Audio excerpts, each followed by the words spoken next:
warahmatullahi wabarakatuh. Perkenalkan, nama saya Dimas Abimanyu. Di sini akan menceritakan dongeng siluman nenek Pakande.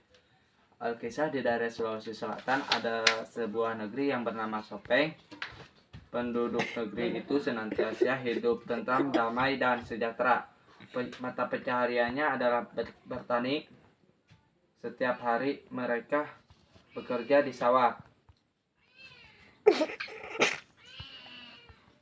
Dengan hati tenang dan damai, suatu ketika suasana tenang dan damai itu terusik oleh kedatangan siluman nenek Pakande.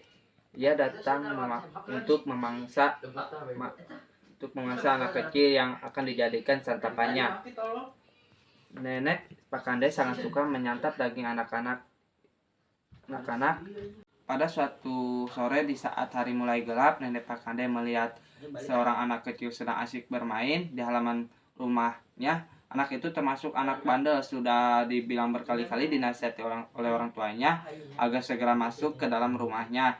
Namun ia tetap saja asyik bermain seorang diri. Ketika suasana di sekitarnya sudah sepi, kesempatan itu tidak disia-siakan oleh nenek Pakande. Segera menangkapnya lalu dibawa pergi. Melihat keadaan tersebut, para dukun di negeri Sopeng segera mencari tahu siapa penculik yang misterius itu. Dengan ilmu yang dimiliki, akhirnya mereka berhasil mengetahuinya. Berita tersebut kemudian mereka sampaikan kepada seluruh warga bahwa pelaku penculikannya itu adalah nenek Pakande. Betapa terkejutnya seluruh warga mendengar kabar tersebut. Namun mereka sangat mengenal watak atau perilaku nenek Pakande. Seluruh warga kebingungan bagaimana menghadapi masalah itu. Di tengah-tengah kebingungan tersebut, seorang pemuda yang duduk paling belakang tiba-tiba angkat bicara. Pemuda itu bernama Labedu. Ia pemuda yang cerdik. Labedu kemudian menyampaikan bahwa ia mempunyai sebuah cara untuk membinasakan nenek siluman itu. Sejenak suasana pertemuan itu menjadi hening. Semua pandangan tertuju pada pemuda itu. Sebagian dari warga memandangnya dengan penuh harapan, namun tak sedikit dari mereka yang memandangnya dengan pandangan yang merendahkan. Mendengar penjelasan itu, para warga semakin bingung, apalagi ketika Labedu meminta kepada warga untuk menyiapkan masing-masing sebuah salaga atau garu, seember busa, sabun, seekor kura-kura, seekor belut, selembar kulit rebung yang sudah kering, dan sebuah batu besar. Awalnya warga sedikit bingung dengan permintaan itu, namun setelah diyakinkan oleh Labedu tanpa banyak bicara, para warga segera melaksanakan permintaan Labedu.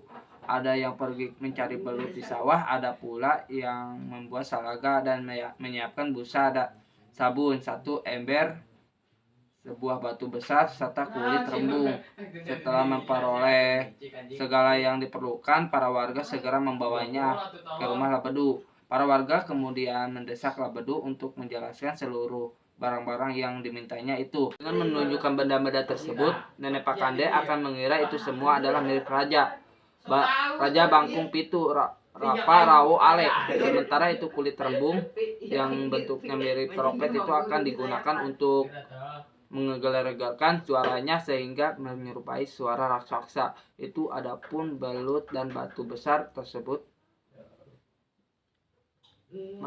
masing-masing akan diletakkan di depan pintu dan di depan tangga. Setelah itu Labedu bersama para warga segera menyusun siasat. 2 orang warga ditunjuk oleh masing-masing akan bertugas meletakkan belut di depan pintu dan batu besar di depan tangga. Ketika hari mulai gelap, Labedu segera naik ke atas loteng Saoraja, rumah istana, untuk bersembunyi sambil membawa salaga, busa, dan sabun, kura-kura, dan kulit rembung. Sementara itu kedua warga yang telah diberi tugas bersembunyi di bawah kolong Saoraja. Setelah semuanya siap, para warga mulai menjebak nenek Pakande dengan cara mengunci pintu rumah mereka rapat-rapat tanpa penerangan sedikit pun kecuali Saoraja. Pintunya dibuka lebar dan di dalamnya dinyalakan sebuah pelita. Selain itu, seorang bayi juga diletakkan di dalam kamar sebagai umpan untuk menjebak nenek Pakande agar masuk ke dalam sawah raja tersebut. Malam mulai menjelang, tak berapa lama kemudian nenek Pakande pun mendatangi sawah raja tersebut tanpa menaruh rasa curiga sedikit pun. Ia melangkah perlahan-lahan menaiki anak tangga sawah raja satu persatu berada di depan pintu. Indra penciumannya langsung merasakan bau bayi yang sangat menyengat. Nenek siluman itu pun langsung masuk ke dalam sawah raja. Pada saat itulah kedua warga yang bersembunyi di bawah kolong sawah raja segera melaksanakan tugas mereka, lalu kembali di tempat persembunyian tanpa sepengetahuan nenek Pakande. Ketika nenek Pakande hendak mendekati bayi yang ada di dalam kamar, tiba-tiba langkahnya terhenti oleh suara keras yang menegurnya. "Hai nenek Pakande, mau apa kamu datang kemari?" "Suara apa itu? Suara apa itu?" jawab nenek Pakande. "Aku adalah raksasa Raja Bangkong Pitu Repa Ale." "Hahaha," jawab suara itu seraya tertawa terbahak-bahak. Mendengar jawaban itu, nenek Pakande mulai ketakutan. Namun ia belum yakin jika itu adalah suara raksasa tersebut. "Apa buktinya jika engkau adalah raksasa?" jawab nenek Pakande itu. Bedu yang berada di atas loteng segera menumpahkan busa sabun dan embernya di tempat di depan nenek Pakande. Alangkah terkejutnya perempuan siluman itu karena mengira busa sabun tersebut adalah air ludah raksasa itu. "Bagaimana nenek Pakande? Apakah kamu masih bukan meragukan diriku?" tanya suara itu. "Bukti apa lagi yang bisa kamu tunjukkan padaku?" nenek Pakande balik bertanya.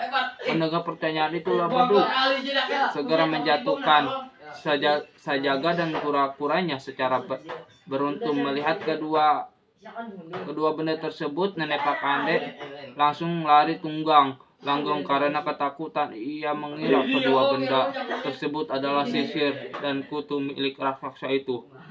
Begitu ia melewati pintu sawah raja, kakinya menginjak belut yang diletakkan di tempat itu hingga terpleset dan akhirnya terjatuh terguling-guling di tangga. Saat sampai di tanah, kepalanya terbentur pada batu besar yang sudah disiapkan di depan tangga. Meskipun terluka parah, nenek Pakande masih bisa berdiri dan melarikan diri entah kemana. Namun sebelum meninggalkan negeri itu, ia sempat berpesan kepada seluruh warga bahwa kelak ia akan kembali untuk memangsa anak-anak mereka. Oleh sebab itulah hingga kini masyarakat Sopeng sering menggunakan cerita ini untuk menakut-nakuti anak-anak mereka agar tidak berkeliaran di luar rumah ketika hari sudah gelap. Demikian dari saya, Dimas Abimanyu, memundurkan diri. Wassalamualaikum warahmatullahi wabarakatuh.